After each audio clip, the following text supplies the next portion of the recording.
आज मैंने एक कोट पढ़ा और वो कोट पढ़ते ही मेरा whole point of view change हो गया. And that quote is, a whole generation work to empower women but forget to teach men how to live with empowered women. And इसका लाइव एग्जांपल आप सब अपने आजू बाजू देखते ही होंगे हमारे डेली बेसिस पे. एंड इंस्टेंटली मुझे ये रियलाइज हुआ कि ये रिजल्ट है एक सिस्टम का, एक ऐसे सिस्टम का जिसे हम इतने डेकेड से, इतने जनरेशन से फॉलो करते आ रहे हैं. A system called patriarchy. Yeah.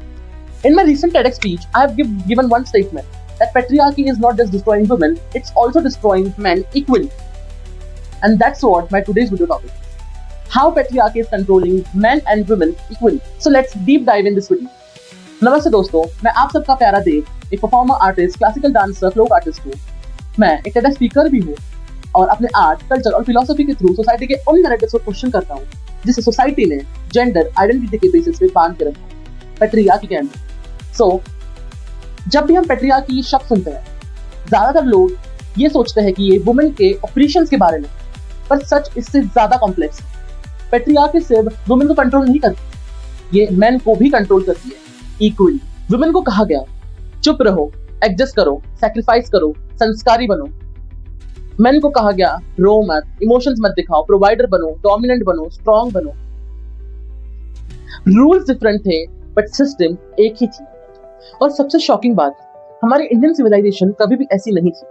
एक वक्त की बात है जब हमारे भारत में फिलोसोफर्स हुआ करती थी, स्पिरिचुअल लीडर्स हुआ करती थी, वैदिक स्कॉलर्स हुआ करती थी, गार्गी, मैत्री, लोपामुद्रा, इन जैसी फिलोसोफर्स, वैदिक लीडर्स हुआ करती थी. तो फिर सवाल उठता है, जब हमारे रूट्स ही इतने स्पिरिचुअल और इंटेलेक्चुअल बैलेंस थे, तो हम पैट्रियार्की के इतने रिजिड स्ट्रक्चर तक पहुंचे कैसे? आज हम हिस्ट्री, सोशियोलॉजी और रियल इंडियन एग्जांपल्स के थ्रू समझेंगे that patriarchy controls everyone.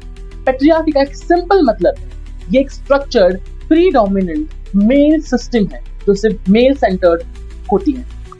So patriarchy एक रिजिड स्ट्रक्चर है जो हमें जेंडर के एक्सपेक्टेशन में बांधता है. यही पैट्रियार्की प्रिविलेज और प्रेशर का एक स्ट्रक्चर है.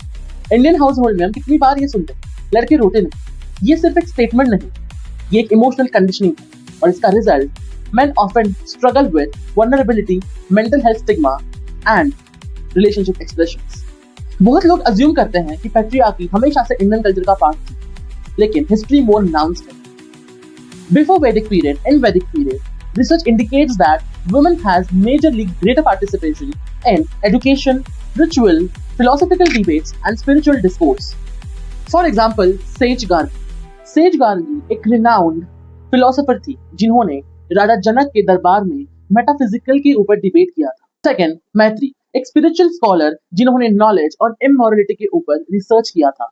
उन्होंने इसके ऊपर कई फिलोसॉफिकल डिबेट्स किए in many court rooms in India. And third, Lopamudra, एक Rigveda contributor and a greatest philosopher थी इन एंशिएंट वैदिक इंडिया.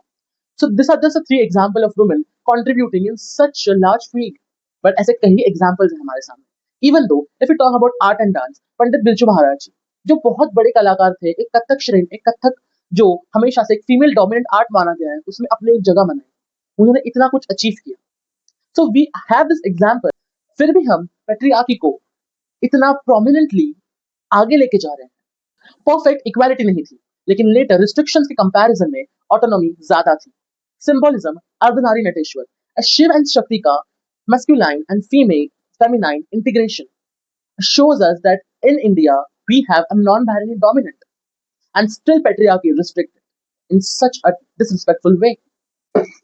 जहाँ एंशिएंट इंडिया में इक्वालिटी इक्वल थी, इक्विटी भी थी, जहाँ असली वुमेन एम्पावरमेंट होता था, जहाँ वुमेन को अपने राइट्स के लिए स्टैंड लेना एक एक्सेसिबल चीज थी, हर एक फील्ड में जाना एक्सेसिबल चीज थी, जहाँ पर जजमेंट बहुत कम थे, वहाँ कॉलोनियल पीरियड में इन सब चीजों के ऊपर धीरे धीरे बैन आते गया, रूल्स एंड रेगुलेशंस आते गए, न्यू लॉज आते गए बाय सम फॉरेन प्रेडेटर्स जिन्होंने हमारे इंडियन कल्चर को डिस्ट्रॉय करना स्टार्ट किया. और वहीं से एक्चुअल नींव रखी गई पैट्रियार्की की.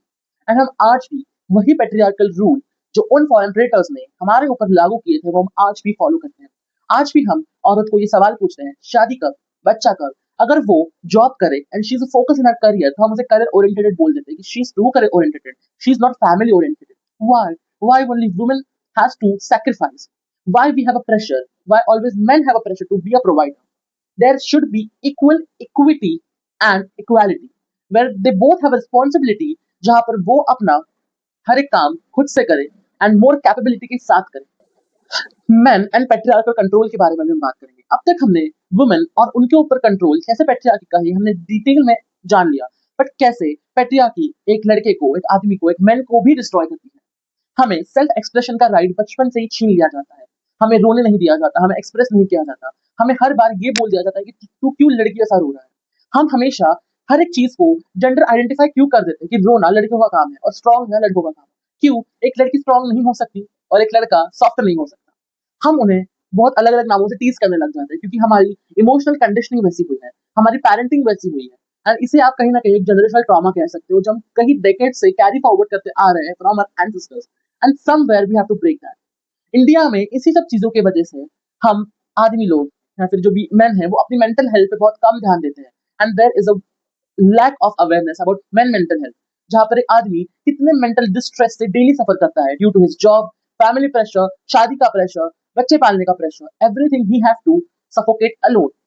एंड इस प्रेशर के अंदर कितनी सारे लोग डेली मेंटल हेल्थ जैसी एक इतनी बड़ी कंडीशन से सफर करते हैं, बट सोल्यूशन किसी के पास नहीं, because man are suppose to be strong. यही हमें बचपन से सिखाया जाता है कि आपको एक्सप्रेस नहीं दिया जाता।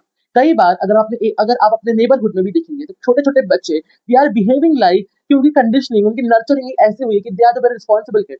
हम ये करके एक मासूम बच्चे का बचपन उनसे छीन लेते हैं। यही सब हमें पेट्रियार्की एक केज में बांधती है। इसके रियल एग्जांपल है कि मैं एक मेरे क्लासिकल डांसर हूँ, तो मुझे लोग बोलते हैं कि dance is not a field for main. लड़कियों को जाने दो क्योंकि उसको शादी करके वैसे अपने घर जाना है, वो 2-3 रुपए कमा लेगी, ठीक ठाक है। Why? Why? If I am a dancer I know how to get a money from it, how I can make it my profession. कई बार जब लड़कियां स्पोर्ट्स खेलती है तो उन्हें भी टॉन्टिंग की जाती है कि this is the field of main, जहाँ पर एक तंदुरुस्त हट्टा कट्टा मर्द की जरूरत है, वहाँ एक नाजुक लड़की का क्या जरूरत है। बट वी फॉरगेट दैट हमारे कल्चर में हमेशा से मैस्कुलिनिटी और फेमिनिटी एक इंटीग्रेशन में थी, जहाँ एक सबसे ग्रेटेस्ट वॉरियर एक फीमेल थी, महाकाली थी, और जहाँ एक सबसे ग्रेसफुल डांसर हमारे नटराज जी यानी महादेव जी हैं।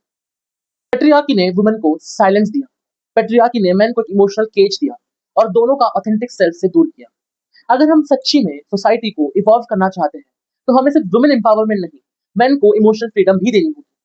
क्योंकि द रियल इक्वालिटी का मतलब पावर रिजर्वर नहीं, रियल इक्वालिटी का मतलब है शेयर्ड ह्यूमैनिटी। आप क्या सोचते हैं? क्या आपके भी लाइफ को पेट्रियार्की ने इनडायरेक्टली और डायरेक्टली कभी इम्पैक्ट किया है? मुझे कमेंट में शेयर करके जरूर बताएं। और अगर आपको ऐसे ही कल्चर, फिलोसफी, आर्ट, ब्यूटी और डांस के वीडियोस देखने हो तो मेरे चैनल को सब्सक्राइब और बेल आइकन क्लिक करना ना भूलिए, and like, share and comment about this video, how you felt about it. Thank you so much. Namaste. Jai Shri Ram.